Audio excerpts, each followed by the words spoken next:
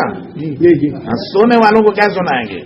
حضور کی زندگی کا خلاصہ یہ ہے، حضور اکرم صلی اللہ علیہ وسلم نے فرمایا میرے زندگی گزارنے کا راستہ یہ ہے کہ تم صبح شام اس حال میں کرو کہ تمہارے دل میں کسی مسلمان کی دشمنی نہ ہو، عداوت نہ ہو، حسد نہ ہو، کینہ کپٹ نہ ہو، دل صاف آئینے کی طرح ہو، ایک دم صاف، اس میں کوئی دھبا نہیں، اس میں کوئی داغ نہیں، اس میں کوئی میل نہیں، اس میں کوئی چیز گندی نہیں، وہ دل صاف ہے.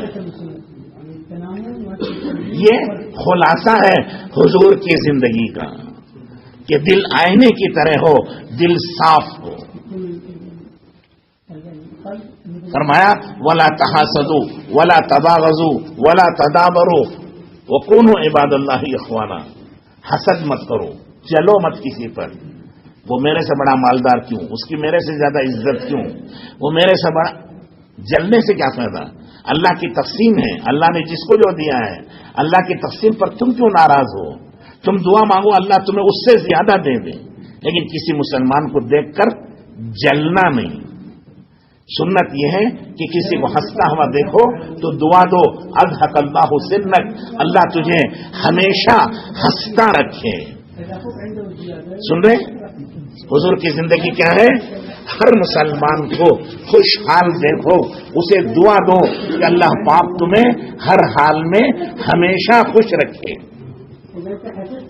کسی کی خوشی سے، کسی کی ترقی سے مسلمان جلا نہیں کرتا. جلنا، چاڑی چغلی کرنا، غیبت کرنا، تہمت لگانا، الزام لگانا، اسے ٹانگ پکڑ کے کھینچنا، اسے گرانے کی کوشش کرنا، اس کی برائی کرنا، یہ سب کفر ہے. جب تک یہ دل میں ہے جنت میں نہیں جائے گا. کیا نماز پڑھے یا روزہ رکھے، چاہے مکے میں رہے کیا مدینے میں رہے، یہ دل سے نکالنا پڑے گا. اسے یہاں نہیں نکالیں گے تو اللہ دل دوزخ میں ڈال کے اس کو جلائیں گے. وہ کینے کپٹ کو دل سے جلائیں گے، جب وہ پاک ہو جائے گا پھر جنت میں جائے گا. دنیا میں پاک کرنے کے لیے الگ الگ راستے ہیں نا. ہاتھ میں کچھ لگ گیا تو پانی سے پاک ہو جاتا وہ، اور کپڑے میں لگ گیا تو صابن لگانا پڑتا ہے، اور لوہے میں زنگ لگ گیا تو پانی میں نہیں لگتا، وہ صابن سے نہیں جاتا، پھر اسے آگ کی بھٹی میں ڈالنا پڑتا ہے اور ہتھوڑے مارنے پڑتے ہیں. اس کا زنگ، اس کا میل سخت ہے، آگ کی بھٹی میں ہتھوڑوں سے وہ پاک ہوتا ہے. اسی طرح دل کا زنگ وہ لوہے کے زنگ سے زیادہ سخت ہے، وہ جہنم کی آگ میں اور فرشتوں کے ہتھوڑوں سے پاک ہوگا وہ. اور اگر دنیا میں توبہ کر لی تو توبہ سے تو سب پاک ہو جاتا ہے. یہ سب سے آسان راستہ ہے. اللہ سے معافی مانگ لو، جس سے معاملہ پڑا ہے اس سے معافی مانگ لو، بات صاف ہو گئی. اب تمہارا دل پاک ہوگا، بغیر حساب کتاب کے جنت میں جائیں گے. دلوں کو پاک رکھو. کیوں؟ اللہ کے یہ آنے کی جگہ ہے. دل یہ اللہ کا گھر ہے. یا کوئی نہیں، اللہ آسمانوں میں نہیں آتے، زمینوں میں نہیں آتے. اگر آ سکتے تو مرد مومن کے دل میں آ سکتے. تو یہ مومن کا دل اللہ کی معرفت کی جگہ ہے، محبت کی جگہ ہے، نور کی جگہ ہے. اللہ گندے دل میں نہیں آتے. اللہ کی محبت گندے دل میں نہیں آتی، پاک دل میں آتی ہے، صاف دل میں آتی ہے. اس لیے مسلمانوں کی دشمنی سے اپنے دلوں کو گندا مت کرو. جس مسلمان کے دل میں مسلمان کی دشمنی، چاڑی چغلی یا حقارت ہے، اس کا دل ناپاک ہے، اس کی روح ناپاک ہے، اس کا ایمان بھی الٹا سیدھا ہے، غلط ملت ہے۔ ایمان تو نورانی اور پاکیزہ ہے، لیکن دل کی گندگی سے اس کے اندر میں وہ دل بھی ملوث ہو جاتا ہے۔ جیسے دودھ پاک صاف چیز ہے، لیکن گندی نالی میں سے بہا دیا تو نالی کی گندگی وہ دودھ کو بھی گندا کر دیتی۔ ایمان پاک ہے، لیکن میرے دل کی گندگی میرے ایمان کو بھی ناپاک بنا دی۔ مسلمانوں کی دشمنی یہ ناپاکی ہی، اسے ناپاک نہ کرو۔ مال کی محبت سے، دولت کی محبت سے، چیزوں کی محبت سے، یہ دل ایک ہے، اس میں اللہ کی محبت ہوگی یا مال کی محبت ہوگی، دو محبتیں ایک دل میں نہیں آ سکتی۔ سن رہے سو رہے ہیں؟ ایک ہاتھ سے دو خربوزہ نہیں اٹھتے ہیں۔ خربوزہ سمجھتے ہیں نا؟ خربوزہ اٹھتا ہے کیا؟ ایک ہاتھ میں دو اٹھتے ہیں، ایک ہاتھ میں ایک لگے گا، دو نہیں اٹھا سکتے۔ دل ایک ہے، یا تو اس میں دنیا کی محبت کو جما لو یا اس میں اللہ کی محبت کو جماؤ۔ اللہ اس کے رسول کی محبت یہ پاکیزہ ہے، یہ نورانی ہے، یہ مبارک ہے، یہ مقدس ہے، اسی کا نام ایمان ہے۔ یہ ہے تو دنیا آخرت کی کامیابی ہے۔ اگر یہ نہیں ہے تو پھر وہ دنیا کی محبت ہے۔ دنیا کی محبت ناپاک ہے، نجس ہے۔ حب الدنیا راس کل خطیئۃ، اللہ کے رسول نے فرمایا دنیا کی محبت گناہوں کی جڑ ہے۔ جس کے دل میں دنیا کی محبت آ گئی، گناہوں کی جڑ لگ گئی اس کے دل میں۔ اب کیا مطلب؟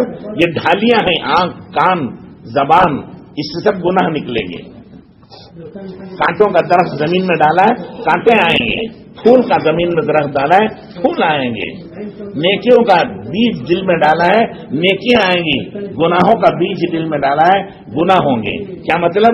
آنکھیں دیکھیں گی تو غلط دیکھیں گی، زبان بولے گی تو غلط بولے گی، کان سنیں گے تو غلط سنیں گے۔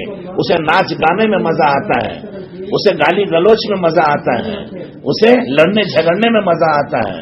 کیوں؟ اس لیے کہ اس کے دل کے اندر کانٹوں کا درخت لگا ہے۔ کانٹوں کے درخت کی وجہ سے برائیاں اس سے ظاہر ہوتی رہیں گی۔ حب الدنیا راس کل خطیئۃ، ہر گناہ کی جڑ وہ دنیا کی محبت ہے۔ دنیا کی محبت اس کے دل میں آ گئی، اب اس کے لیے اس کا دل و دماغ بھی غلط سوچے گا، آنکھیں بھی غلط دیکھیں گی، زبان بھی غلط بولے گی۔ اسے پاک کرنا ضروری ہے۔ تو بزرگوں اور دوستوں اور بھائیوں، اس کے لیے کہتے ہیں اللہ کے راستے میں نکلیں گے، پیدل چلیں گے، مشقتیں برداشت کریں گے اور گناہوں سے بچنے کی عادت ڈالیں گے، نیکیوں کو سیکھنے کی کوشش کریں گے تو نیکیوں کا ایک کمال تک پہنچے گا۔ ایک تو ایک سرسری نماز پڑھ لی، الحمدللہ ہم سب نمازی ہیں۔ ایک یہ نماز ہے، ایک وہ نماز ہے جو حضور اکرم صلی اللہ علیہ وسلم نے پڑھی۔ وہ نماز اللہ کے خوف و خشیے کے ساتھ ہے، وہ نماز اللہ کی محبت و عظمت کے ساتھ ہے، وہ اخلاص کے ساتھ ہے۔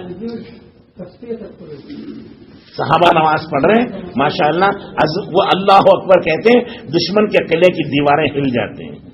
ہم اللہ اکبر کہتے ہیں تو ہمارا دل بھی نہیں ہلتا۔ تو بڑے بڑے باطل طاقتیں صرف اللہ کا نام سن کر ان کے دل کانپنے لگتے تھے، کیونکہ وہ کیفیت تھی، وہ کیفیت بیان سے باہر ہے۔ حضرت بلال بھی اذان دیتے تھے، آسمانوں تک ان کی اذان جاتی تھی، ہم بھی اذان دیتے ہیں، محلے میں ہماری اذان نہیں جاتی۔ ایک آدمی بات کرتا ہے، اس کے کانوں تک برابر نہیں جاتی، ایک آدمی بات کرتا ہے وہ دل کی گہرائی میں اترتی چلی جاتی ہے۔ سمجھ میں آ رہی نہیں آ رہی؟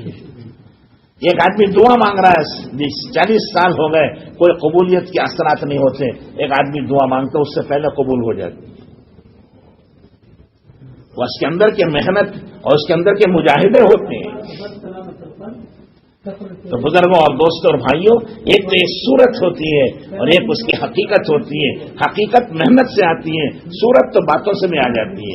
یہ اتنی بڑی مسجد ہے، اس کی صورت اور شکل آپ بنانا چاہیں کاغذ میں، ایک دن آپ بنا لے سکتے ہیں، ایک دن میں ایک انجینئر کو دے دو آدھے گھنٹے میں بنا کے دے دے گا، لیکن اس کی حقیقت بنانا ہو تو لاکھوں ریال خرچ ہوں گے، دنیا بھر کا سال بھر کا وقت لگے گا، پتہ نہیں کتنا وقت لگے گا، جان بھی لگے گی، مال بھی لگے گا، وقت بھی لگے گا۔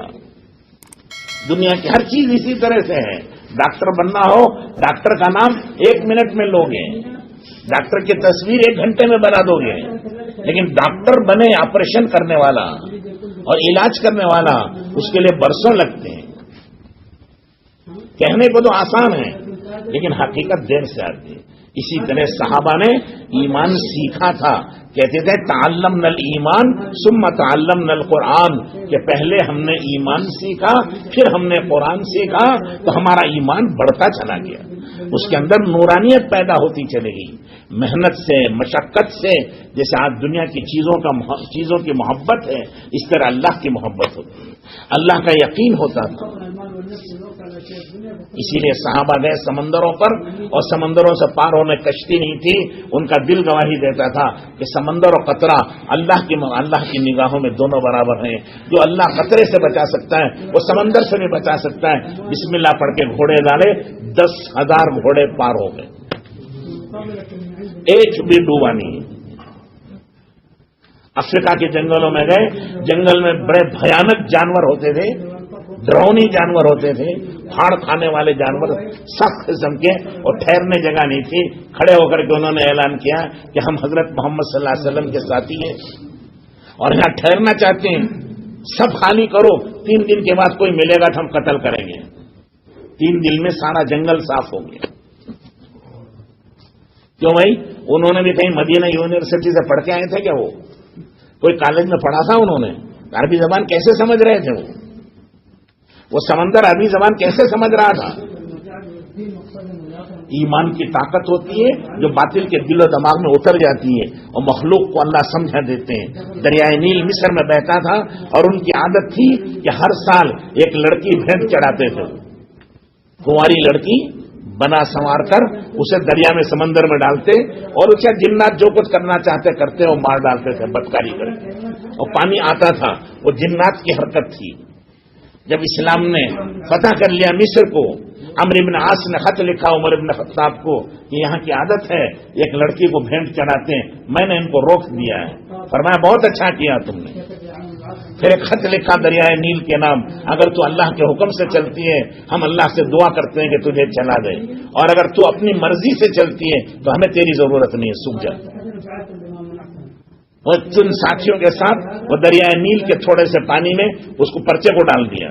رات صبح 16 ہاتھ پانی اوپر آیا تھا، اور 1400 سال ہو گئے آج تک چل رہا ہے اور پانی اس کا کم نہیں ہوا۔ اب یہ قصے کہانیاں بن گئی، یہ قصے کہانیاں نہیں، یہ ایمان کی طاقت ہے۔ خدا کی قسم آج بھی کوئی ایسا ایمان پیدا کرے، آج بھی یہ ہو سکتا ہے، قیامت تک ہوتا رہے گا۔ اللہ اس کے رسول کی باتیں وقتی نہیں ہے، وہ ہمیشہ کے لیے۔ فرق یہ ہے کہ ہم نے دنیا کی چیزوں پر محنت کی، دنیا کا یقین آیا، اللہ اس کے رسول کی باتوں پر یقین نہیں آیا، اس لیے کہ محنت اس پر کی نہیں۔ اب دعوت و تبلیغ کے ذریعے سے یہ محنت و کوشش کی جا رہی ہے کہ اللہ کے راستے میں نکل کر پیدل جماعتوں میں پھریں گے اور محنت کریں گے، حاجتیں پیش آئیں گی، نماز پڑھ کے اللہ سے مانگیں گے، حاجت پوری ہوگی، اب اللہ کا یقین بڑھتا جائے گا۔ اب دیہات میں جماعت گئی ہے، سر میں درد ہو رہا ہے، دکان نہیں ہے، گولی نہیں ہے، اب کیا کرے گا؟ صلاۃ الحاجہ پڑھے گا، اللہ سے دعا مانگے گا، پروردگار اس کے سر کا درد دور کر دیں گے۔ اس کا یقین بڑھے گا کہ میں نے نماز پڑھی تھی، میں نے دعا مانگی تھی، میری دعا کی برکت سے اللہ نے میرے سر کا درد اور میری بیماری دور کر دی۔ دیہات میں گئے، کھانے کا کوئی نظم نہیں ہے، دیہات ہے، بازار بھی نہیں ہے، بھوک لگ رہی ہے، وہ نماز پڑھے گا، پروردگار سے مانگے گا کہ تو رازق اور رزاق اور رب ہے، سارے جہانوں کا پالنے والا، خدا اس کا انتظام کریں گے۔ اب دن بدن اس کا یقین بڑھے گا کہ میں نے اللہ سے مانگا تھا، اللہ نے میری روزی کا انتظام کیا۔ سواریاں نہیں تھی، بسوں کا آنے جانے کا انتظام نہیں تھا، اللہ سے اس نے مانگا، کوشش کی، اللہ جل شانہ نے اس کی دعا پر غیب سے ایک بس یا لاری کوئی کار بھیج دی۔ ارے سن رہے ہیں، اب دن بدن کیا ہوگا؟ اس کا ایمان بڑھے گا، اس کا یقین بڑھے گا، اس کی کیفیت بڑھے گی، اللہ سے تعلق بڑھے گا کہ میں نے دعا مانگی تھی، میری بیماری دور ہوئی، میں نے دعا مانگی تھی، میرے کھانے کا نظم ہوا، میں نے دعا مانگی، میری سواری کا نظم ہوا، میں نے دعا مانگی، میرا کام بنا اور نقد تشکیلیں. اب یہ دن بدن سمجھ رہے ہیں آپ؟ لیکن یہ دعوت کا کام ہوگا حکمت سے، بصیرت سے. قرآن میں کیا ہے؟ ادعو الی اللہ علی بصیرت. بصیرت کسے کہتے ہیں؟ اسی میں بصیرت کے ایک معنی ہے یقین. ادعو الی اللہ علی الیقین. میں اس یقین کے ساتھ دعوت دیتا ہوں کہ دعوت کی محنت کی برکت سے اللہ میرے اور پوری امت کے دنیا اور آخرت کے مسائل حل کریں گے. سمجھ رہے ہیں؟ اونگتے اونگتے سن رہے ہیں، جاگتے جاگتے سن رہے ہیں. تو بصیرت کسے کہیں گے؟ میرے اور پوری امت کے، دنیا کے، آخرت کے ساری مشکلیں اللہ اس تبلیغ کے کام کے ذریعے حل کریں گے، آسان کر دیں گے. اس یقین سے دعوت دے. اس پھسپھسا ایمان نہ ہو، ہوتا ہے کہ نہیں، کہ ہوتا ہے کہ نہیں، ارے ہوگا کہ نہیں ہوگا، تجھے شک ہے تو کبھی نہیں ہوگا. یہ اللہ سے مانگنے کے لیے اور دعوت دینے کے لیے شرط ہے یقین. اس یقین سے دعوت دو کہ اللہ میرے اور امت کے مسائل اس دعوت کی محنت سے حل کریں گے. تمام نبیوں کی مشکلیں اللہ نے اسی دعوت سے حل کی تھی. مکے میں صحابہ کا سب کچھ تھا، مہاجرین کا، ان کے گھر تھے، ان کی تجارتیں تھی، ان کی دکانیں تھی. ہجرت کر کے مدینے میں آ گئے. مدینے میں آتے ہی حضور نے جماعتوں میں بھیجنا شروع کر دیا. 10 سال کی مدت میں 150 جماعتیں نکالی. سالانہ 15 جماعتیں گویا نکلی. اور چھوٹی جماعت 6 آدمی کی تھی، بڑی جماعت 30,000 کی تھی. اس درمیان میں چھوٹی بڑی جماعتیں نکلتی رہیں. حالت تو اور خراب ہو جانا تھا، لیکن اللہ نے حالت بہتر سے بہتر بنا دی. یہاں تک کہ ایک وقت آیا کہ مدینے میں زکات کا پیسہ لے کر آدمی نکلتا تھا کہ میری زکات لے لو. پورا مدینہ چکر کاٹتا تھا، کوئی غریب نہیں ملتا تھا جو زکات لے لے. شام کو لا کے بیت المال میں داخل کر دیتا تھا. اللہ نے ان کے تمام مسائل دعوت سے حل کر دی. اسی لیے اللہ تعالیٰ نے دعوت دینے والوں کو نصیحت کی ہے کہ دعوت تمہاری سرسری نہ ہو، دعوت تمہاری بصیرت کے ساتھ ہو. ادعو الی اللہ علی بصیرت. بصیرت کے ساتھ دعوت دو، یقین کے ساتھ دعوت دو. یہ نہیں کہ کر لیا تو ٹھیک ہے، نہیں کر لیا تو کوئی بات نہیں. مجھے کرنا ہے، یہ میرے نبی کا کام ہے، اللہ نے یہ میرے ذمے کیا ہے، اور اسی سے میرے کام حل ہوں گے، اسی سے میرے کام بنیں گے، اسی سے میری مشکلیں آسان ہوں گی، اسی سے میرے مسئلے حل ہوں گے، اور میری اولادوں کے اور میری نسلوں کے مسئلے بھی اللہ پاک اسی سے حل کریں گے. اس کے ساتھ اور کسی چیز کی ضرورت نہیں ہے. اس کے ساتھ اللہ، اس یقین کے ساتھ دعوت دیں گے بھائی. ذرا ڈرا ہے تو بھاگ جائیں گے.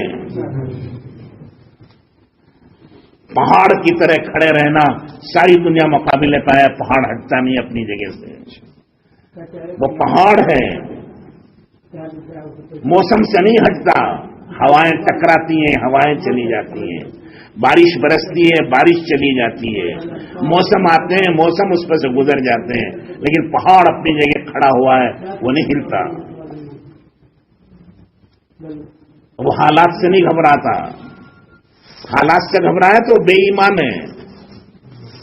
حالات پر جمنے والے کو مومن کہتے ہیں. حالات اس سے ٹکرائیں گے، حالات بدل جائیں گے.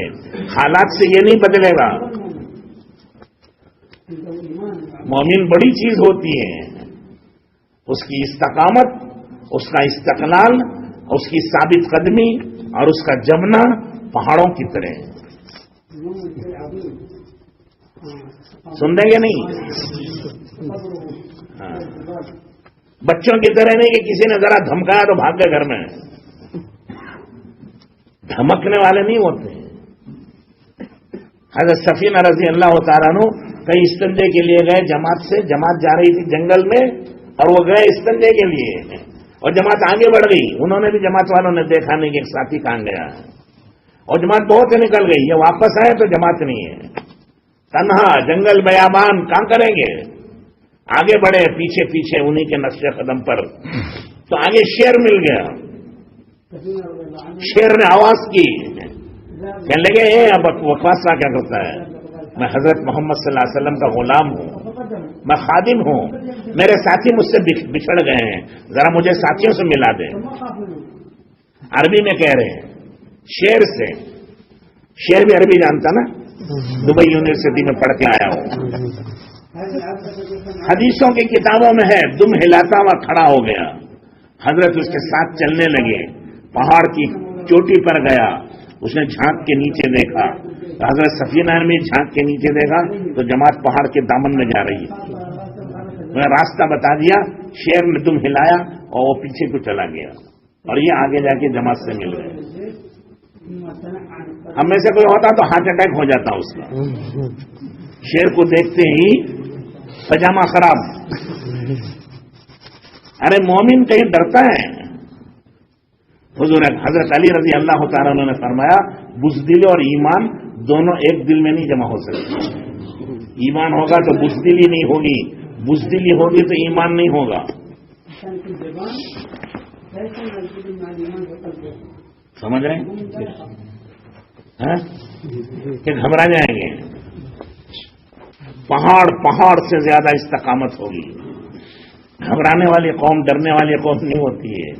حضور اکرم صلی اللہ علیہ وسلم کو لوگوں نے اتنا ڈرایا، بخاری شریف کی حدیث ہے، اتنا مجھے ڈرایا گیا کہ مجھ سے پہلے کسی کو نہیں ڈرایا، اتنا مجھے ستایا گیا کہ مجھ سے پہلے کسی کو نہیں ستایا. لیکن آپ کچھ نہیں، برابر جماعت پہ کام کرتے ہیں، آپ کے اندر کوئی ذرا برابر کا خیال تک نہیں آتا کہ بیٹھ جاؤں، چھوڑ جاؤں، چھپ جاؤں. برابر جا رہے ہیں، برابر دعوت دے رہے ہیں. ابو جہل سمجھتا ہے کہ آج میں نے حضور کی اتنی گالیاں دے دی، اتنا برا بھلا کہہ دیا، اتنی بری حرکت کر دی ہے کہ اب حضور میرے پاس کبھی نہیں آئیں گے. کل صبح دیکھا تو سب سے پہلے حضور اسی کا دروازہ کھٹکھٹا رہے ہیں، کہہ رہے ہیں کلمہ پڑھ لو تیرا کام بن جائے گا. سن رہے؟ تو میں نے عرض کیا کہ دوستو یقین کے ساتھ دعوت دینا کہ یہ اللہ کا کام ہے، اللہ کی مدد اس کے ساتھ ہے. دنیا اس کے خلاف ہوگی تب بھی کام ہو کر رہے گا. دنیا اس کا بال بیکار نہیں کر سکتی ہے. کام سمجھداری سے. سن رہے؟ ادعو الی اللہ علی بصیرۃ اے علی الیقین، یقین کے ساتھ دعوت دے. اور اس کا دوسرا ترجمہ ہے ادعو الی اللہ علی بصیرۃ اے علی علم، علم کے ساتھ بھی دعوت دے. اس کی دعوت قرآن و حدیث کی روشنی میں ہو، جہالت کی دعوت نہ ہو، غفلت کی دعوت نہ ہو، دیکھا دیکھی نہ ہو، سنی سنائی بات نہ ہو کہ ہم نے سنا تھا، ہم نے دیکھا تھا اور ہمارا خیال یہ ہے، شاید وہ یوں کہہ رہے تھے. یہ سب بکواس ہے، اس کو بند کرو. قرآن سے بات کرو، حدیث سے بات کرو، صاف صاف بات کرو. مفتی اعظم بیٹھے ہوں، علامہ بیٹھے ہوں، جبرائیل علیہ السلام بیٹھے ہوں، بیان میں بات ٹھوک کرو. دو بھی دو چار، الٹے لکھے تو چار، سیدھے لکھے تو چار، ضرب دیے تو چار، جمع کرے تو چار. کچھ بھی کرو وہ چار ہی ہوتے ہیں، اور دو کو کچھ بھی کرو وہ چار ہی رہتے ہیں. تو اس طرح بات کرو اپنی ٹھوک بجا کر. ایک چپراسی سے بھی، ایک وزیر اعظم سے بھی، ایک ان پڑھ سے بھی، ایک انجینئر سے بھی، ایک عام آدمی سے بھی، ایک سائنسدان سے بھی، ایک غریب سے بھی، ایک امیر سے بھی. سب کی نجات اللہ کے دین میں ہے، سب کی کامیابی حضور کی غلامی میں ہے. آ جاؤ حضور کے طریقے پر، سب مل کے حضور کا کام کریں، سب مل کے حضور کے ساتھ جنت میں چلے جائیں گے. بات کرو دو ٹھو صاف صاف، چاہے جبرائیل علیہ السلام بیٹھے ہوں بیان میں، چاہے کوئی علامہ بیٹھے ہو، چاہے کوئی مفتی صاحب بیٹھے ہوں، چاہے کوئی قرآن کی سورہ فاتحہ پڑھنے میں کیوں ڈر لگتا کبھی کہ بھائی پیچھے کوئی امام صاحب مفتی صاحب آ گئے، کوئی علامہ آ گئے، کوئی جبرائیل آ گئے، کوئی فرشتہ آ گیا، کوئی ڈرتا فاتحہ پڑھنے میں؟ تو کوئی آ جائے فاتحہ تو وہی ہے، قرآن تو وہی ہے، کوئی چوکتا نہیں۔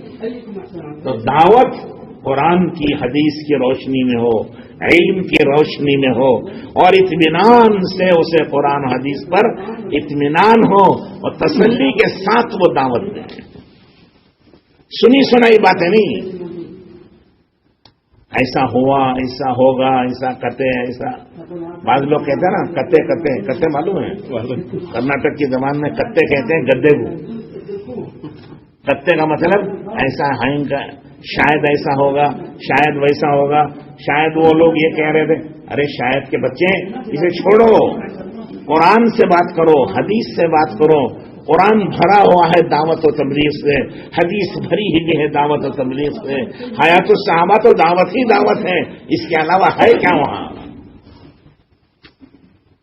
ساری آسمانی کتابیں دعوت کے لیے ہیں، سارے نبی دعوت کے لیے، سارے صحابہ دعوت کے لیے، سارے اولیاء اللہ دعوت کے لیے، دعوت نہ دے تو مسلمان ہی کہاں ہے؟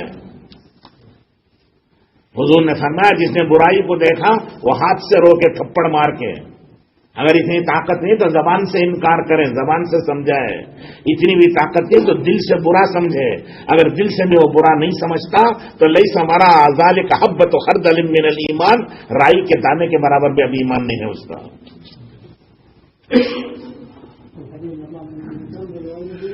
تو دعوت تو ایمان کا جز ہے، یہ کہاں چکر میں پڑے ہو؟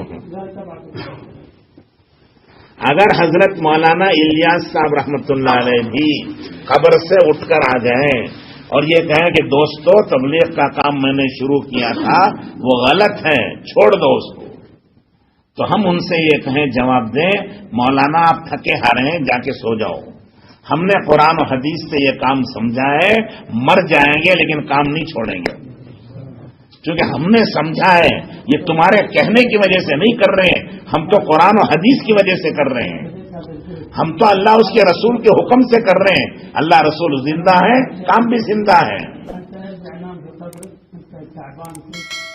سمجھ میں آ رہی نہیں آ رہی؟ اسے کہتے ہیں بصیرت، یہ نہیں کہ بے پیندی کا لوٹا ہے، بے پیندی کا لوٹا سمجھتے ہو، جدھر وزن ہو ادھر ڈھلکتا ہے، جمنا گئے تو جمنا داس، گنگا گئے تو گنگا داس، جیسا دیس ویسا بیس،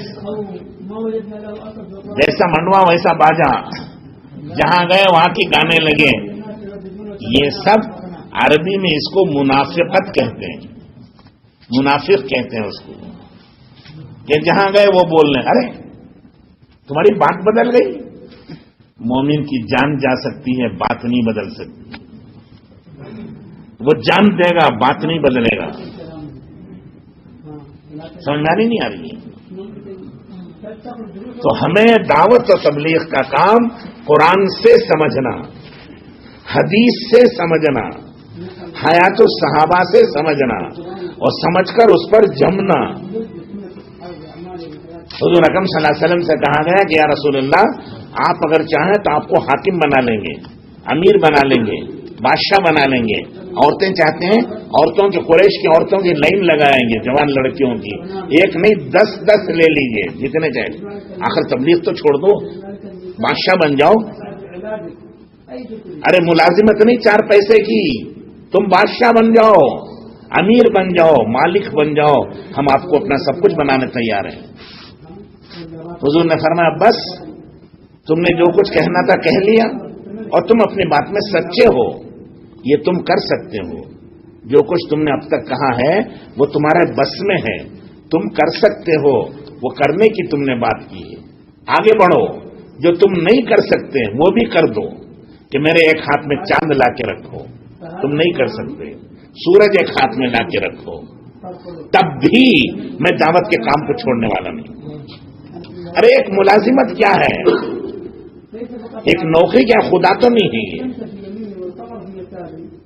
خدا تو کوئی اور ہے، وہ رب العالمین ہے، وہ تمام جہانوں کا پالنے والا ہے۔ نمرود نے ابراہیم علیہ السلام نے دعوت دی، ان کا راشن بند کر دیا۔ بازار میں کوئی ایک دانہ چاول کا نہیں دیتا، ایک دانہ گیہوں کا نہیں دیتا، ایک چٹکی آٹا نہیں دیتا۔ ایک دن گزرا، 2 دن گزرے، 3 دن گزرے، چوتھا دن آیا، کسی نے کچھ نہیں دیا۔ سارا بازار خوش ہے، کہہ رہا ہے کہ دیکھو تبلیغ والے بھوکے مر رہے ہیں، اور کر لو تبلیغ۔ تانے دیتے نا لوگ، دیکھا اللہ کے راستے میں جانے والے اب بھوکے مر رہے ہیں، اور جاؤ اور جاؤ۔ یہ کچے لوگ نمرودی پرانے زمانے کے وہ تانا دیتے تھے۔ ابراہیم علیہ السلام برابر جاتے رہے، چوتھے دن سب کے سامنے ریت اور بالو بھر لیا بازار سے۔ وہ دیکھ رہے ہیں حضرت ابراہیم علیہ السلام بالو بھر کے لے جا رہے ہیں، مٹھی۔ وہ گھر لے جا کے چپکے سے ایک کونے میں کہیں رکھ دیا اور جا کے سو گئے۔ اور نیند میں روٹیوں کی خوشبو آنے لگی، سوچنے لگے کہ یار یہ روٹیوں کی خوشبو کہاں سے آ رہی ہے؟ وہ سوچے خواب ہے شاید، پھر آنکھ ملتے ہوئے بیٹھے تو خوشبو اور بڑھنے لگی، اور دوڑ کے وہ مطبخ میں کچن روم میں جا کے دیکھا تو روٹیوں کا ڈھیر پڑا ہے۔ بیوی سے کہا ارے یہ آٹا کہاں سے آ گیا، روٹیاں کہاں سے پک رہی ہیں؟ کہ سبحان اللہ۔ بیوی نے کہا سبحان اللہ، خود ہی تو آٹا لا کے رکھے اور ہم سے پوچھتے ہیں آٹا کہاں سے آیا۔ سمجھ گئے اللہ نے اس ریت کا آٹا بنایا، کھایا نہیں، دوڑ کے بازار گئے، کہا کہ او بازار والو تم نے تو مجھے آٹا نہیں دیا تھا، میرے رب نے مجھے آٹا دیا ہے، چلو میرے گھر روٹی پکیے کھاؤ۔ تو دنیا چلی آ رہی ہے، روٹی کا ڈھیر پڑا ہوا ہے، اور سب نے سمجھ لیا کہ ان کو ان کے رب نے دیا ہے۔ حدیث میں آتا ہے جس پر فاقہ آئے 3 دن وہ برداشت کرے، سوائے اللہ کے کسی کے سامنے نہ کہے، تو اللہ تعالیٰ 1 سال کی حلال روزی کا دروازہ اس پر کھول دیتی ہے۔ یہ کمانے کا جھگڑا تو انسان ہی کے ساتھ ہے، باقی 17,999 مخلوق اللہ کی مفت میں کھا رہی ہے۔ 18,000 مخلوق ہیں جن میں سے ایک انسان ہے، اور سب کہاں سے کھا رہے ہیں؟ ارے کہاں سے کھا رہے ہیں؟ اللہ کے خزانے سے۔ ہمیں نہیں کھلائے گا، وہ مالک ہیں، وہ مختار ہیں، دعوت کا کام کریں گے لیکن کسی کے حکم کے خلاف بھی نہیں کریں گے۔ ہم حکومت کے خلاف نہیں کرتے، سیاست میں دخل نہیں دیتے، چندہ اصول نہیں کرتے۔ ہمارے یہ اصول ہیں، ان اصول پر ہم جمے رہیں گے۔ ہماری مسجد وار جماعت ہے، بیٹھے گی، مسجد میں بیٹھنے دو گے مسجد میں بیٹھے گی، نہیں تو گھر میں بیٹھے گی، دکان میں بیٹھے گی، کہیں تو بیٹھے گی، دین کا فکر ہی تو کرنا ہے۔ سب جگہ اللہ کی ہیں، اور 2.5 گھنٹہ دینا ہے، 2 آدمی مل کے گشت کریں گے، اس کا کوئی رکاوٹ نہیں ہے۔ ایک ایک کے خوشامد کریں گے، ایک ایک کو دعوت دیں گے۔ اصلی دعوت تو یہی ہے۔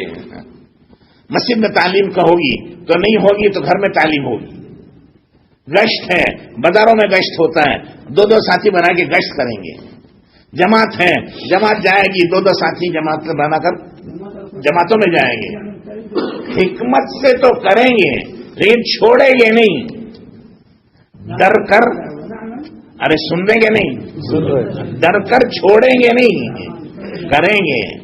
5 وقت کی نماز پڑھتے تھے، اللہ تعالیٰ آپ سب کو صحت دے، بیمار ہو گئے، اب بیماری کی وجہ سے نماز نہیں چھوڑیں گے، نماز تو پڑھیں گے۔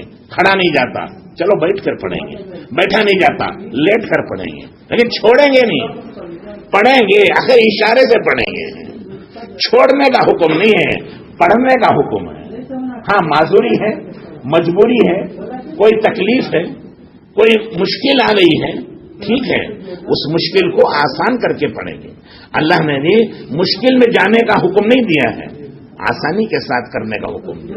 حضور اکرم صلی اللہ علیہ وسلم کی عادت مبارکہ تھی، 2 کام پیش کیے جاتے تو حضور جو آسان کام ہوتا تھا اس کو پسند کرتے تھے، جو کام آسان ہوتا تھا حضور اس کو پسند کرتے تھے، لیکن چھوڑتے نہیں تھے۔ چھوڑنا نہیں ہے، نماز ہے، بیمار ہو گئے، معذور ہو گئے، پڑھو۔ سفر میں جا رہے ہیں، ہوائی جہاز چل رہا ہے اور کچھ نہیں معلوم ہو رہا ہے، تب بھی وہاں بھی تمہارا فرض تو پڑھو۔